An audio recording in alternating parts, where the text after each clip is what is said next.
International Task Force for the West Philippine Sea, ang Chinese Coast Guard ang nagsagawa ng dangerous maneuver kaya nangyari ang banggaan sa barko ng Pilipinas sa bahagi ng Escoda Shoal na tinatawag ring Sabina Shoal. Taliwas ito sa ulat ng China na sinadyang salpukin ng Pilipinas ang kanilang mga barko na nagbabantay sa pinag-aagawang bahura.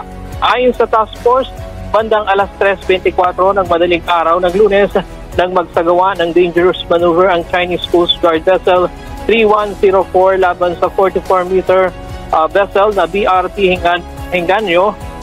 Nangyari ang insidente habang naglalayag ang dalawang barko ng Pilipinas patungo sa Patag at Lawak Island sa West Philippine Sea para magatid ng supply sa mga sundalong Pilipino. Sa kabila ng pangaharas ng China, nagpatuloy pa rin ang dalawang barko sa kanilang supply mission.